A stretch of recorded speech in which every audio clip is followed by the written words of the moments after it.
अस्सलाम वालेकुम। This is Mohammad Kamran और उम्मीद करता हूँ आप सब लोग सेहतमंद, तंदुरुस्त और ठीक ठाक खैरियत से होंगे। और आज जो मैं टॉपिक लेकर आया हूँ, जो कॉन्सेप्ट मैं लेकर आया हूँ, वो आपके सोशोलॉजी और पॉलिटिक्स से और इसके अलावा पॉलिटिकल साइंस से रिलेटेड है और बहुत अहम भी है। और आप लोगों को इसको समझना बहुत ही ज़्यादा ज़रूरी है। तो टॉपिक क्या है, चले आइए मैं लिखता हूँ यहाँ पे। वो है वोटर टर्नआउट।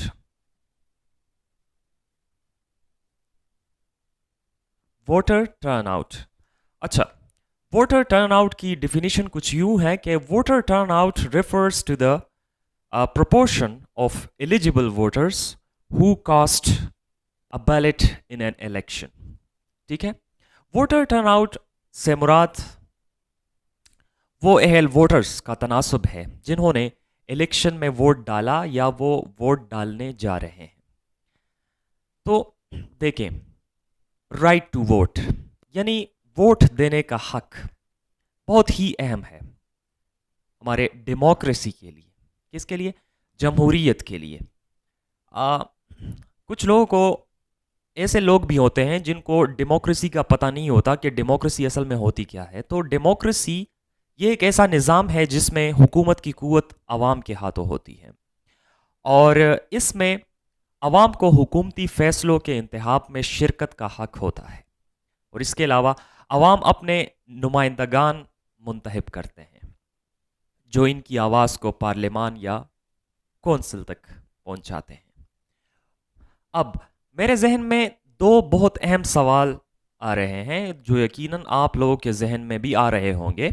पहला सवाल यह है कि कौन वोट दे सकता है, और दूसरा सवाल यह है कि वोट देने का सही तरीका क्या है। ये दो बहुत इंपॉर्टेंट सवाल हैं। चलिए मैं आपको पहला सवाल जो है वो मैं डिस्कस करता हूं।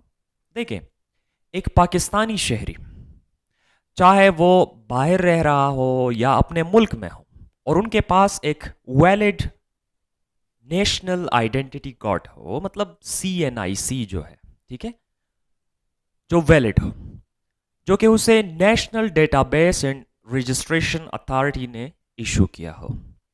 दूसरी बात, जो उसकी उम्र 18 साल कम से कम हो या 18 साल से ज्यादा हो, ठीक है। तीसरा, कोर्ट ऑफ लॉ ने उसे जहनी तौर पर माजूर करार नहीं दिया हो, ठीक है, या और कोई लीगल रीजंस ना हो, ठीक है।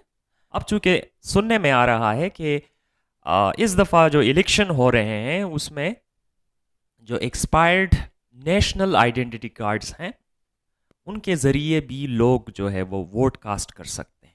अब चूंकि इंतखाबात हो रहे हैं और वोट डालना हमारा हक है, हमारा राइट है, तो इससे पहले हमें ये बातें यकीनी बनानी चाहिए। अब नए वोटर्स के लिए ज़रूरी है कि वो दुरुस्त अंदाज में अपना वोट कास्ट करें। पाकिस्तान में 2 करोड़ से ज़ायद नौजवान पहली बार अपने हक राय दही का इस्तेमाल कर रहे हैं, मतलब वो पहली बार जो है वो वोट कास्ट करने जा रहे हैं। तो उनके लिए कुछ अहम हिदायत कि वो वोट कैसे कास्ट करेंगे, ये भी बहुत अहम सवाल है। ये दूसरा सवाल है मेरा।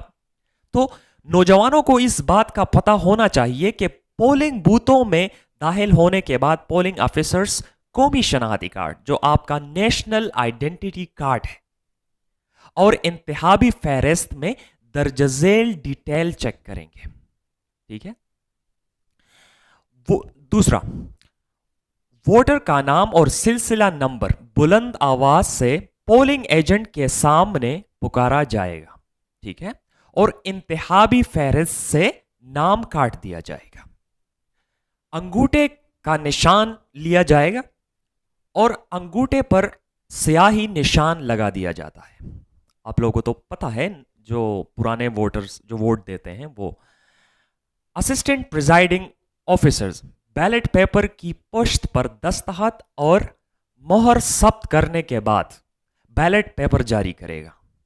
कौमी असम्बली के लिए जो है वो सब्ज रंग का बैलेट पेपर होता है, और जो हमारा प्रोविंशियल है, मींस के जो हमारी सूबाई असम्बली है, तो उसके लिए जो है वो सफ़ेद रंग का बैलेट पेपर होगा। ठीक है, तो वोटर स्क्रीन के पीछे अपने मनपसंद उम्मीदवार के इंतखाबी निशान पर दुरुस्त तरीके से मोहर लगा देंगे। ठीक है, इस वक्त पाकिस्तान में रजिस्टर्ड वोटर्स की तादाद तकरीबन 12.5 करोड़ से जायद है। तो वोटर टर्नआउट जो है वो एलिजिबल वोटर्स के तनासुब को बोलते हैं जिन्होंने वोट दिया। लेकिन यहां पे कई सारे मसाइल हैं जिसकी वजह से जो एलिजिबल वोटर्स हैं वो अक्सर वोट नहीं देते, या कुछ लोगों का वोट जाया हो जाता है। असल में हमारे जो रूरल एरियाज हैं, जो गांव हैं, कुछ रिमोट एरियाज हैं, ठीक है, स्पेशली मैं रिमोट एरियाज की बात कर रहा हूं, वहां पे ज्यादातर वमेन जो है वो देखने में आता है कि वो वोट कास्ट नहीं करती। ये क्या वजह है? पाबंदियां हैं, तालीम की कमी है, लोगों में अवेयरनेस नहीं है, या उनको तरीका नहीं आता हाउ टू कास्ट वोट। ठीक है, तो इस वजह से उनका वोट तो जाया हो जाता है, या जो है वो वोट नहीं कास्ट करते। बात समझ रहे हैं? कुछ लोग समझते हैं कि यार एक मेरी वजह से जो है वो कोई डिफरेंस नहीं होता। ठीक है, कुछ लोगों का ट्रस्ट इशू होता है, कुछ लोग समझते हैं कि अकाउंटेबिलिटी नहीं है, करप्शन है। तो ये सारी चीज़ें जो है ये कुल मिलाकर जो है फिर ये एक वोटर को जो है वो इफेक्ट करता है। लेकिन मैं आप लोगों को एक बहुत अहम बात बता दूं, और मैं फिर से ये रिपीट करता हूं, वोट कास्ट करना ये हमारा बुनियादी हक है, और हमें चाहिए कि हम वोट डालें, और हमें वोट डालने का सही तरीका पता हो। डेमोक्रेसी का भी यही मतलब होता है कि आप लोगों के ओपिनियंस पर, आपकी राय पर जो है आपका जो रिप्रेजेंटेटिव है वो सेलेक्ट होता है। ठीक है, चाहे वो नेशनल असेंबली में हो या प्रोविंशियल असेंबली में हो। तो ये डेमोक्रेसी की खूबसूरती है, ये डेमोक्रेसी का सोल है कि इसमें कुव्वत जो है वो, पावर जो है वो अवाम के पास होता है। डेमोक्रेसी को इंश्योर करने के लिए हम अवाम जो है वो वोट डालते हैं, और ये हमारा एक हक है। Thanks for watching this video. Allah Hafiz.